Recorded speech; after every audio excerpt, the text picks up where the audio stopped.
el domingo es cuidado de niños allá atrás, pero culto sí hay, ¿verdad? Culto sí hay, parece que entendieron mal los hermanos, pero algunos hermanos sí, pues, están con quebrantos de salud.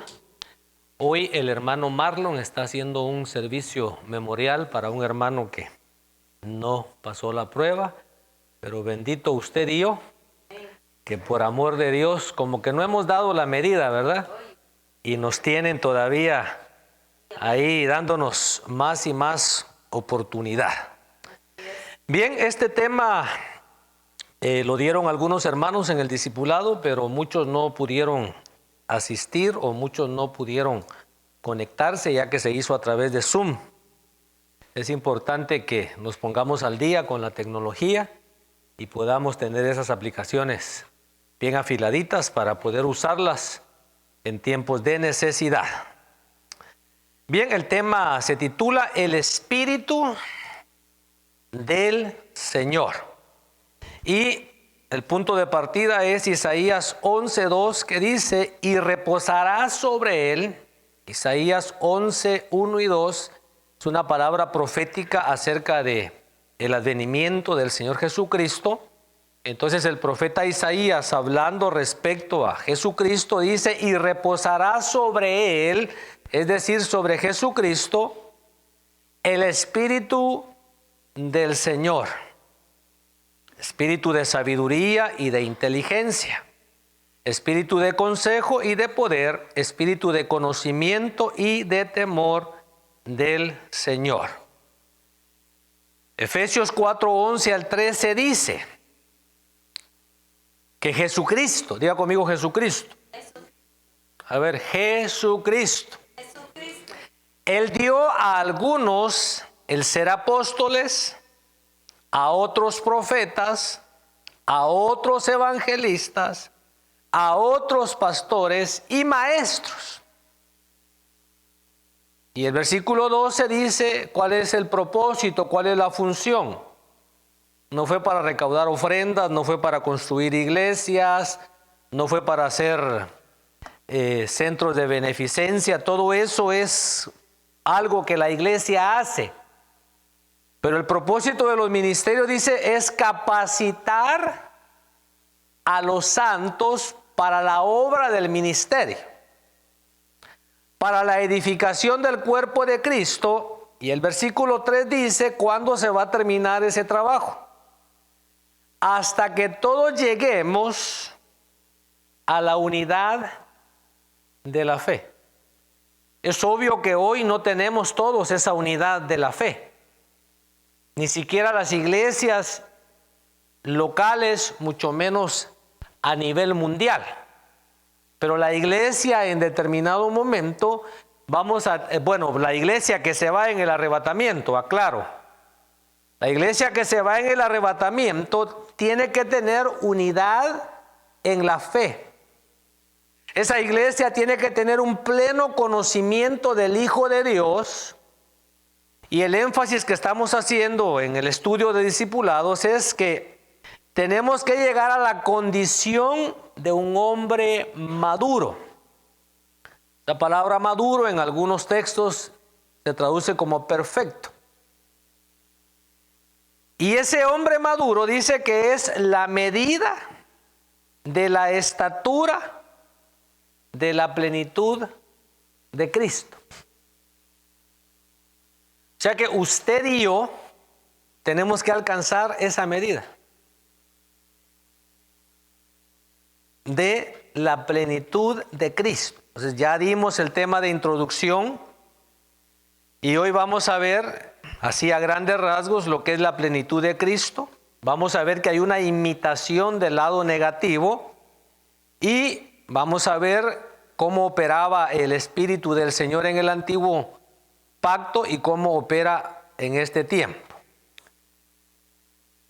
Lo que vamos a estar desarrollando durante el año, para los que estemos aquí todavía, si el Señor no viene, ¿verdad? Y si el Señor nos ha dado este tema es porque posiblemente quiera llevarnos con Él. Entonces, en la plenitud de Cristo, diga conmigo, la plenitud de Cristo. La plenitud Mire, a este vaso ya le falta. ¿Sabe por qué le falta? Porque he estado tomando. Plenitud es que esté lleno, que ya no le quepa más. Entonces, la plenitud de Cristo es que Él en su espíritu tenía 7 llenuras que las acabamos de leer en Isaías 11:2. En su alma Él tenía 7 virtudes. Ya lo estudiamos, pero no le voy a hacer el examen todavía porque no hemos terminado ni siquiera el primer trimestre. Pero ya para finales de marzo usted tiene que saber esto ya de memoria. En el alma de Cristo había gozo. ¿Qué había en el alma de Cristo? Gozo. Usted y yo no podemos irnos a la casa del Padre si no hay en nuestra alma gozo. En el alma de Cristo había generosidad. Él se desbordaba en generosidad. Dice que Él, por amor a nosotros, se hizo pobre para que nosotros fuésemos enriquecidos. Él es el autor y consumador de la fe. Entonces, obviamente, en su alma como hombre estaba llena de fe. Él era el verbo que se hizo carne. Entonces, en el alma de él estaba llena de palabra. En el alma del Señor había conocimiento de la eternidad, que los teólogos le llaman pasada, presente, futura. O sea, en él no había límite de conocimiento. En él había, ¿qué más había? Faltan 2. La última es amor. Estaba lleno de amor. Hebreos 10:5.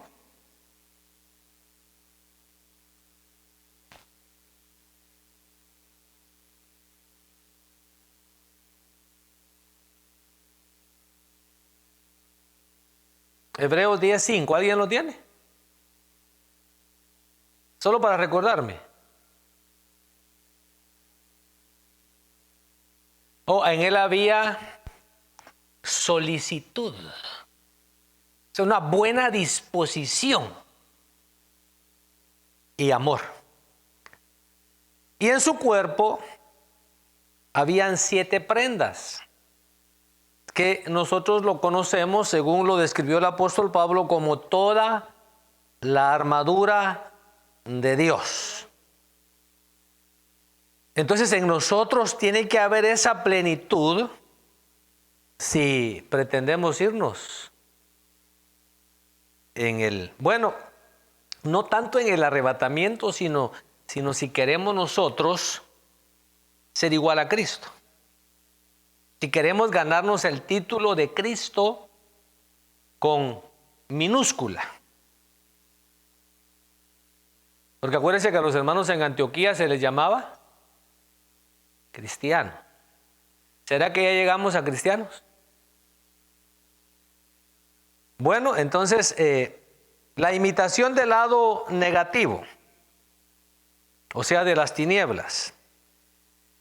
Dice Mateo 12, 43 al 45. Cuando el espíritu inmundo sale del hombre, anda por lugares secos, buscando el reposo y no lo halla. En el texto que leímos de Isaías 11:2 dice: y reposará sobre él el espíritu del Señor. ¿Verdad? Y ahora está diciendo que hay un espíritu inmundo que obviamente cuando Cristo viene a nuestras vidas se va. Y se va buscando lo que había perdido. Había perdido el reposo.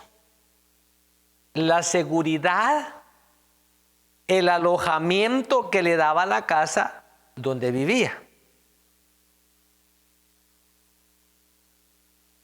Cuando no haya reposo, dice, volveré a mi casa de donde salí, y cuando llega la haya desocupada, barrida y adornada.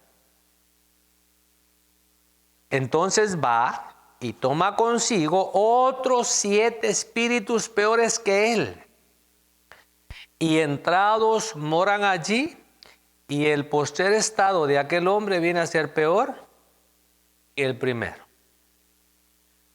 El Espíritu del Señor busca. El Espíritu del Señor busca reposo. Reposo es quietud. Reposo es, por ejemplo, Pablo llegó a cierto lugar y dice que no tuvo reposo al no encontrar a Tito. Hay gente que ministra reposo. Entonces el Espíritu viene buscando en nosotros reposo. Cuando el Espíritu del Señor viene en cada uno de nosotros, los que hoy somos creyentes en Jesucristo, había por lo menos un mal espíritu. Mínimo. Cuando viene el Señor, ese espíritu es desalojado y el Señor empieza a arreglar la casa. Ese espíritu malo se sentía cómodo porque a través de ese cuerpo él podía maldecir. A través de ese cuerpo él podía drogarse. Porque los espíritus se llaman espíritus porque no tienen un cuerpo. Están desposeídos de cuerpo y para ellos poder tener sensación, buscan cuerpos. Bueno, yo estaba estudiando cómo es que puede ser peor el postrer estado de una persona. Una persona puede llenarse de avaricia. Una persona puede llenarse de orgullo, porque ¿cuántos de los que estamos acá sabemos lo que es la escasez? Yo veo cómo todavía hoy en día hay personas en Latinoamérica que viven bastante limitados. Me sorprende que hoy en día todavía hay lugares donde no hay alumbrado eléctrico. ¿No le sorprende a usted? There are people who don't have electricity. Can you believe that? Can you imagine that?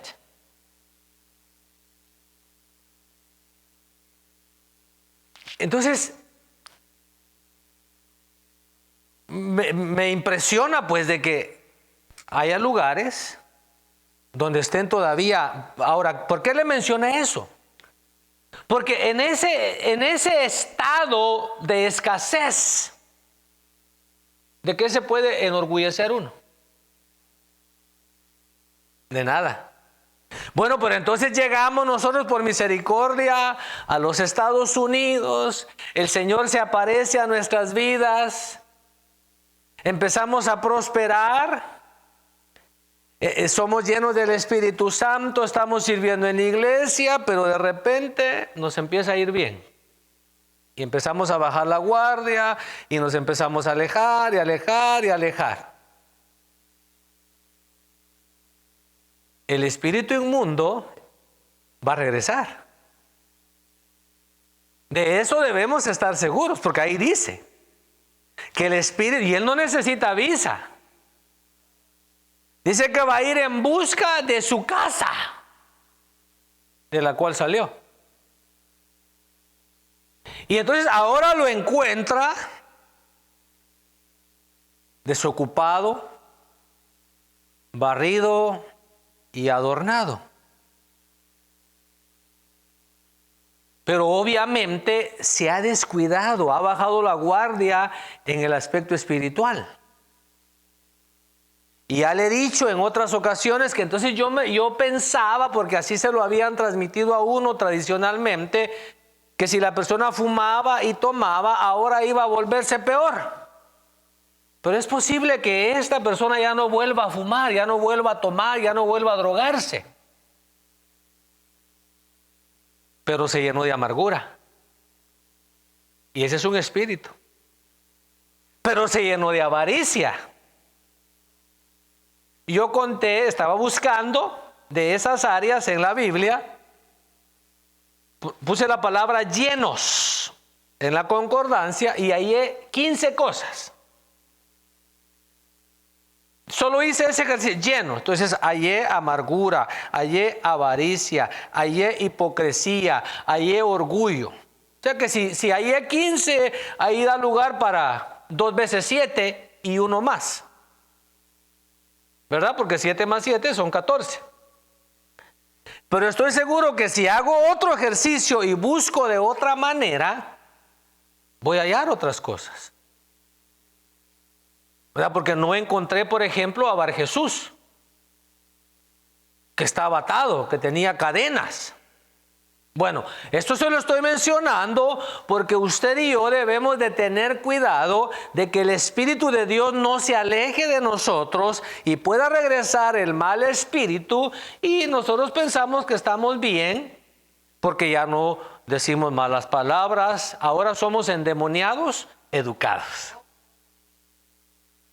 Antes teníamos un mal espíritu, ahora tenemos 8 porque son 1 más 7. Me preguntaba un hermano, el espíritu del Señor son 7, pero como el espíritu malo no puede multiplicarse a sí mismo, ¿verdad? Bueno, entonces ya entendió esto, ¿verdad? Entonces, esa es la imitación del lado negativo. Es decir, que la plenitud del lado negativo son 7 malos espíritus, más el que los invita a pasear, ¿verdad? Los espíritus inmundos están desprovistos de un cuerpo que les permita tener sensación. Por lo tanto, ellos buscan un cuerpo, es decir, una casa donde se sientan cómodos, donde se sientan acogidos, a través del cual puedan darle rienda suelta a sus impulsos. Los impulsos de los espíritus malos siempre son contrarios a la santidad de Dios. Amén. El Espíritu del Señor en el Antiguo Testamento. En el Antiguo Testamento o Antiguo Pacto, el Espíritu del Señor venía exclusivamente sobre quienes iban a desarrollar una función específica de parte de Dios, pero no reposaba sobre ellos, es decir, no se quedaba. Ellos podían afrentar al Espíritu del Señor, pero usted y yo podemos contristarlo, porque en el Antiguo Pacto, alguien que era llamado para ser juez, venía el Espíritu sobre esa persona, lo hacía desarrollar una función especial según su llamado y se volvía a ir. Porque se recuerda de Sansón que dice que el Espíritu venía, entonces lo capacitaba. Entonces el Espíritu venía sobre funcionarios, como José, por ejemplo. Dice Faraón, le dicen sus consejeros, ¿acaso vamos a hallar otro hombre como él donde esté el Espíritu? Parece que ellos dicen de los dioses, pero es el Espíritu del Señor. Él estaba capacitado por el Espíritu del Señor para ser gobernador. Luego en Jueces encontramos a Otoniel, encontramos a los nazareos. En 1 de Samuel 10:6 encontramos que el Espíritu del Señor vino sobre Saúl, porque iba a ser rey. Eso quedó claro, ¿verdad? En el antiguo pacto, en el Antiguo Testamento, el Espíritu del Señor venía y se iba. ¿Sí me entendió, Saúl? Los demás ya entendían. Pero en el Nuevo Testamento, el Señor se manifiesta ya claramente como Padre, Hijo y Espíritu Santo. En Mateo 3, 16 y 17 es el relato cuando el Señor Jesús sale del agua, se abren los cielos, el Espíritu desciende en forma de paloma, Jesús Hijo está saliendo del agua después de ser bautizado, desciende el Espíritu en forma de paloma. ¿Cuántos van? Y luego se oye una voz que dice: este es mi Hijo amado. Padre, Hijo y Espíritu Santo. Entonces, Dios se manifiesta a través de 3 personas. La promesa del nuevo pacto. En Lucas 24, 49, el Señor, dándole instrucciones a sus discípulos, le dice: se quedan en Jerusalén, no se vayan a ir de la ciudad, esperen la promesa. De eso hablamos el domingo, ¿verdad? De la obra, o el viernes fue. El viernes, de la obra del Espíritu. Entonces es la promesa. En Juan 7, 38 y 39, el Señor Jesús dice: el que cree en mí, como dice la Escritura, de su interior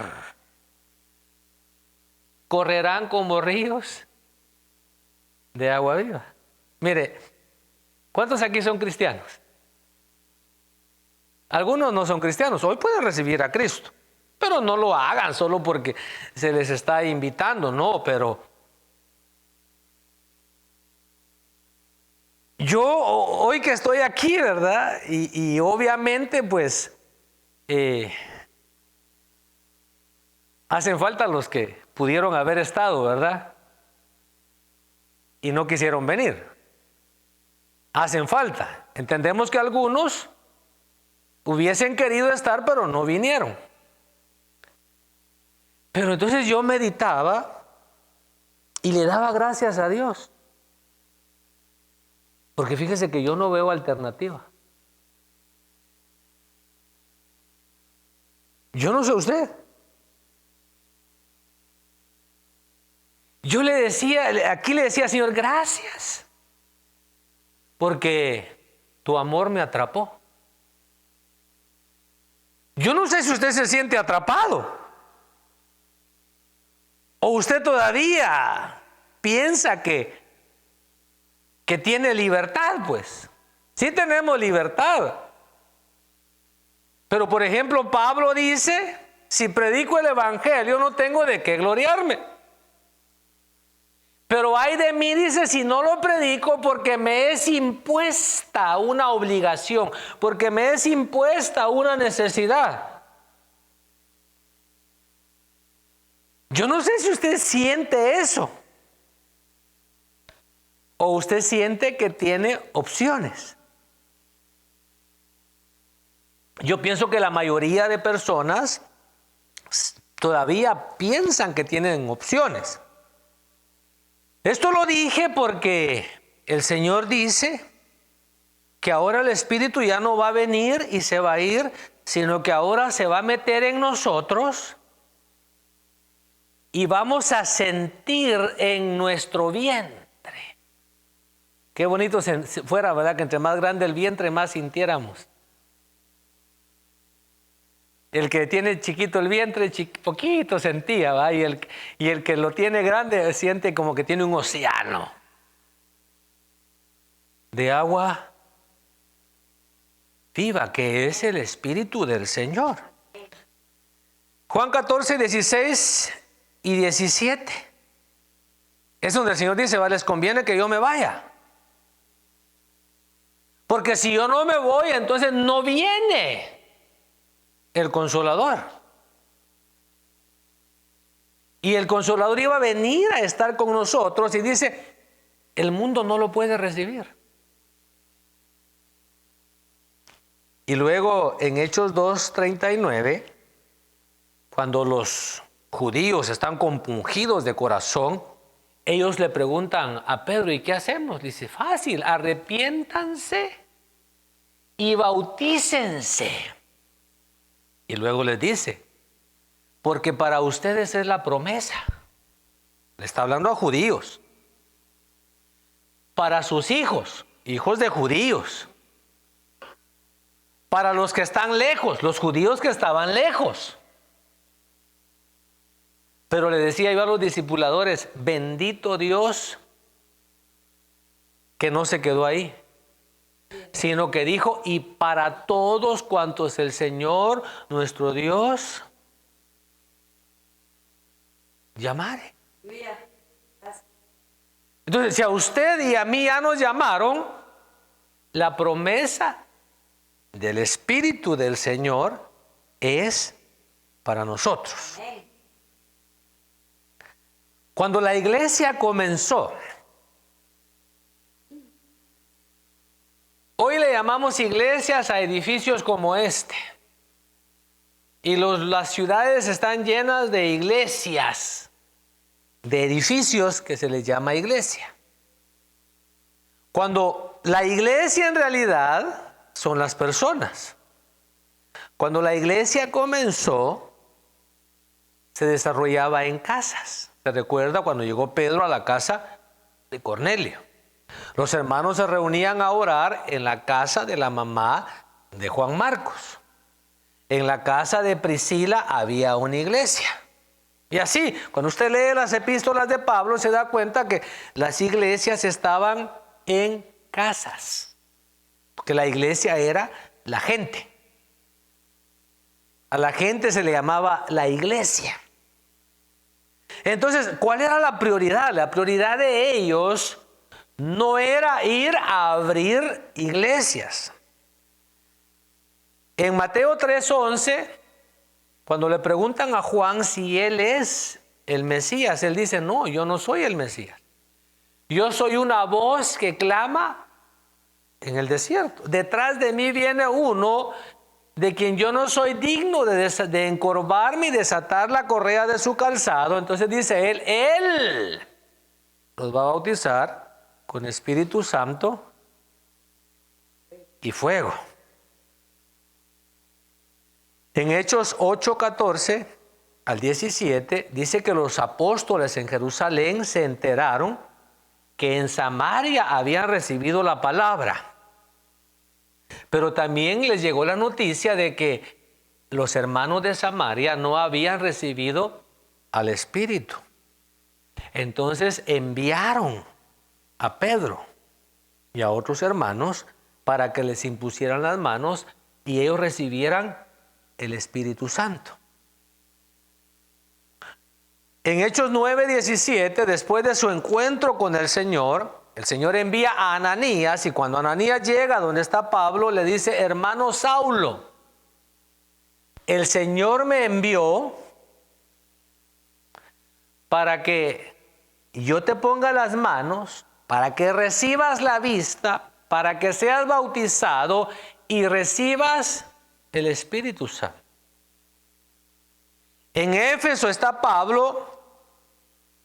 Él llega a Éfeso y encuentra ahí como a 12 personas y él les pregunta, ¿recibieron el Espíritu Santo cuando creyeron? Y aquellos hombres le dicen, ni siquiera hemos oído que hay Espíritu. ¿En qué pues fueron bautizados? Dice, pues en el bautismo de Juan.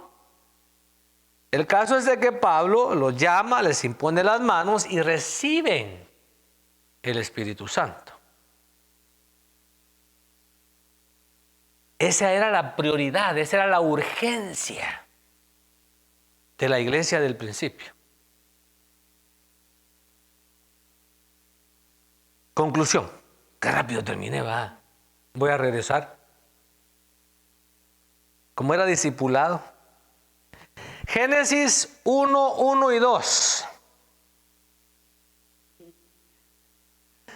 Así como yo doy 2 temas de discipulado juntos. Por eso es de que me sale así, ya me estoy acostumbrando. Doy el otro. Bueno, Génesis 1, 1 y 2. Dice, en el principio creó Dios los cielos y la tierra. Y la tierra estaba sin orden y vacía. Y las tinieblas cubrían la superficie del abismo y el Espíritu de Dios se movía sobre la superficie de las aguas. Tomé este texto de Génesis 1, 1 y 2 porque aquí dice que en el principio Dios creó los cielos y la tierra. ¿De qué está hecho el hombre? Del polvo de la tierra.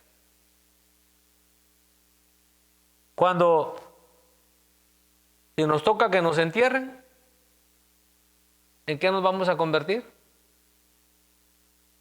En un volcán de polvo. No sé si grande o pequeño. Pero todo ser humano es criatura de Dios. Es creación de Dios. No son hijos de Dios. Dice Juan 1:12 que a lo suyo vino, hablando del pueblo judío. Pero los suyos, hablando de los judíos, no lo recibieron, mas a todos los que le recibieron, es decir, usted y yo, nos dio el derecho de ser llamados hijos de Dios. Entonces, los hijos de Dios son exclusivamente las personas que han recibido a Cristo como su Señor y Salvador. Los demás son creación de Dios. Bueno, pues usted y yo somos creación de Dios. Pero nosotros, igual que la tierra, siendo creación, estábamos desordenados. Estábamos vacíos, totalmente vacíos de Dios. Llenos de un montón de cosas negativas, pero vacíos de Dios. Dice el apóstol Pablo que estábamos muertos en delitos y pecados. Dice el apóstol Pedro que a la gente le sorprende que ya no vayamos nosotros en el mismo desenfreno. Entonces, si vivíamos en desenfreno, si estábamos en delitos y pecados, vivíamos una vida desordenada. Y obviamente vacíos de Dios, porque estábamos llenos de un de otras cosas. Entonces empieza a suceder algo en nosotros. Yo no sé cómo fue su conversión. No sé cómo fue su conversión. No me ha contado. Pero sí sé cómo fue la mía.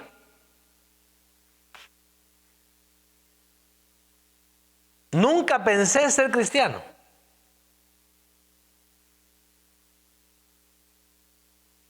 Yo nunca pensé ser cristiano. Estaba viendo un video que subió un pastor de una iglesia bien tradicional. Y están los hermanos, los adultos, cantando sus coros y alegres. Se ve que es una iglesia bastante tradicional por el atuendo. Pero dentro del grupo de personas siempre hay jovencitos. Y los jovencitos tenían una cara. Ya se imaginó, ¿verdad? Una cara de que, ¿por qué me tienen aquí? ¿Qué estoy haciendo aquí?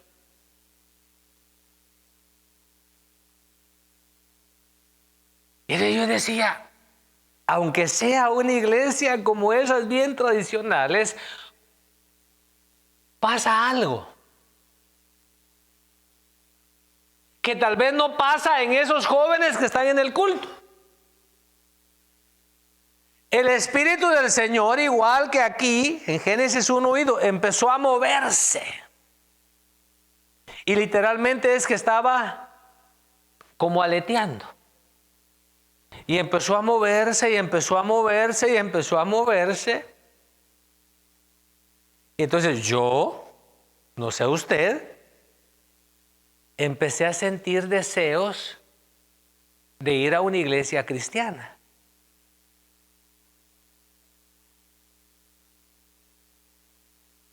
Empecé a sentir deseos de que me invitaran a un culto. Y siempre me acuerdo de Niñaco.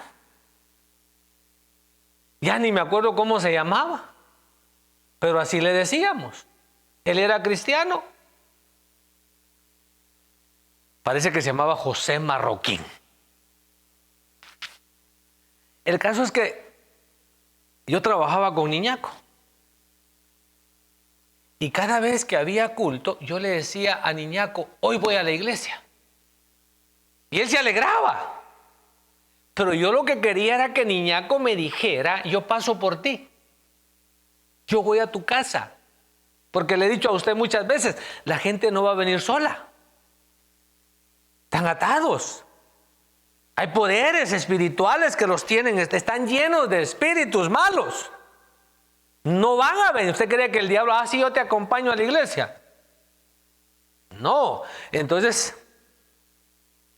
esto se lo estoy diciendo porque entonces el espíritu empezó a moverse. Bueno, ya me acordé de aquí, que me contaron aquí de una señora que está aquí presente, que le dijo a su esposo, me voy a ir para allá, pero no creas que voy a ir a la iglesia. Algo así, ¿va? No sé las palabras. No creas que voy a ir a la iglesia. Bueno, dijo el marido, pues, ni modo, ¿verdad? Donde manda capitán no manda marinero. Yo quiero ser feliz, le dijo.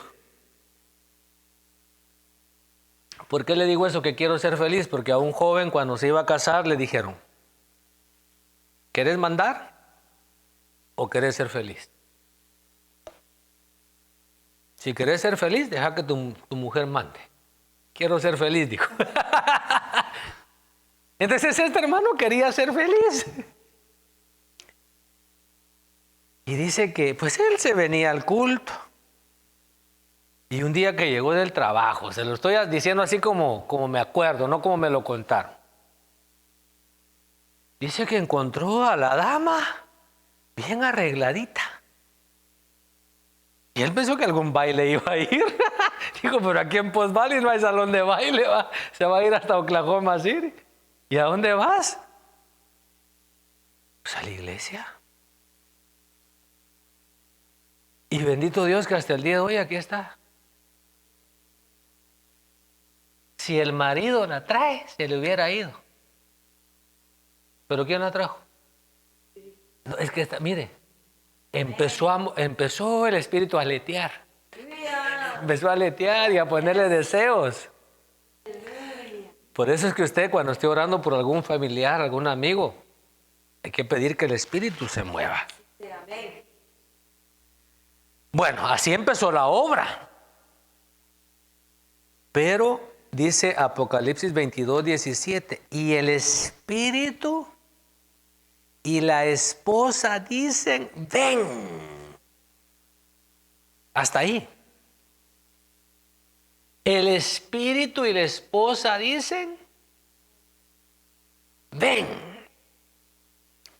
O sea que aquella obra que empezó así por fuera, de repente el espíritu nos abrazó, nos trajo, se nos metió, pero ahora el espíritu está esperando que tengamos comunión con él. Ahora el espíritu está esperando que nos dejemos enseñar,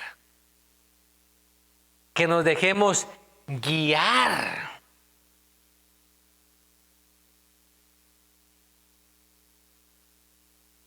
Es en el otro tema que hablo de Esther, ¿verdad? Entonces no me meto. Pero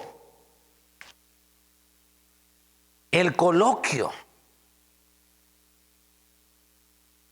la comunión, tiene que ser tal con el Espíritu que un día estemos, voy a ponerlo así, de la mano con el Espíritu, anhelando que el Señor venga.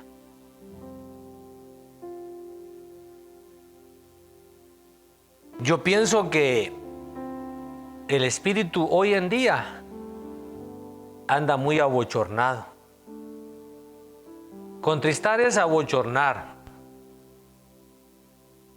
Porque el Espíritu llega y dice, vamos a la iglesia.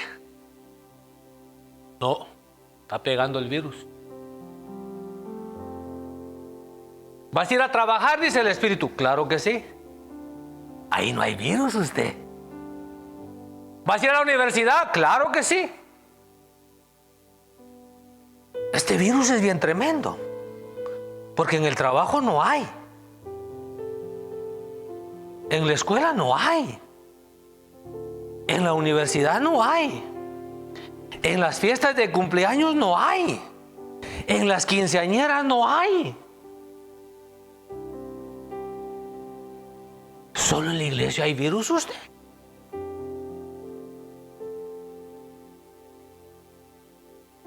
Entonces el espíritu se regresa abochornado porque no le aceptaron la invitación. Bueno, dirá alguno, pues bueno, la iglesia no. Y cuando te despierta, cuando te dice, no me agrada los videos que estás viendo. Cuando te dice, cancela tu cuenta del Face. Ah, va a decir, no, porque ahora tengo que ver los cultos. No, la predicación la puede ver por YouTube.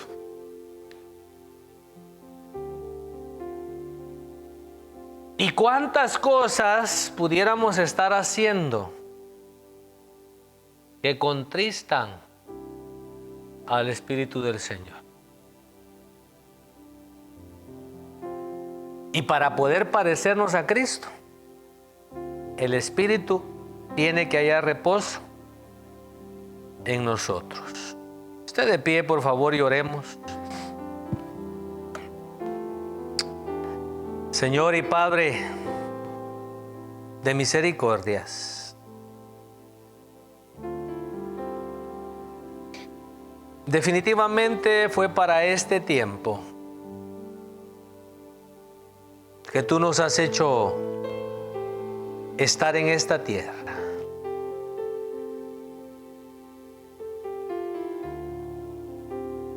A cada grupo de hermanos, a cada grupo de creyentes, le ha tocado vivir una época diferente.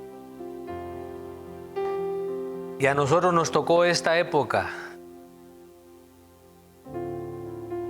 Una época muy hermosa en muchos aspectos. Pero también, Señor, una época muy peligrosa.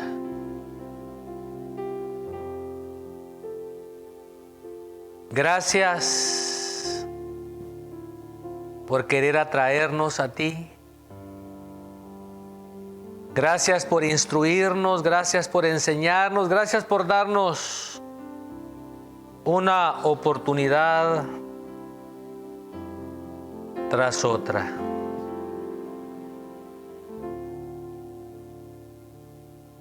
Señor, en el nombre de Jesús, concédenos que, así como la prioridad de la iglesia en el principio era que los creyentes fueran llenos del Espíritu, también para nosotros sea una urgencia que busquemos esa llenura. Que estemos llenos de tu Espíritu y no de temor. Que estemos llenos de tu presencia y no de la influencia de este mundo y no de la corriente de este mundo. Que estemos llenos de fe, llenos de paz, llenos de esperanza. Y como dice tu palabra, aunque los montes se trasladen al fondo del mar, nosotros, Señor, tenemos que cantar. En el nombre de Jesús. En el nombre de Jesús.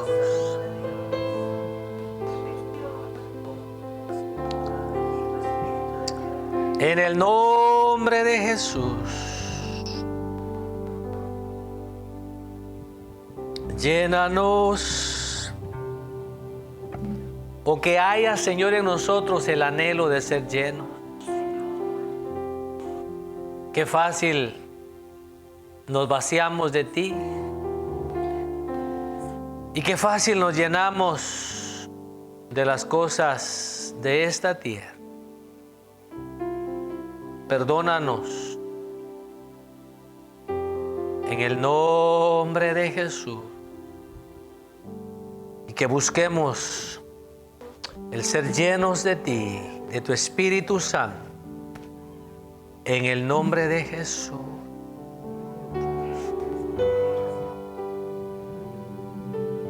Gracias.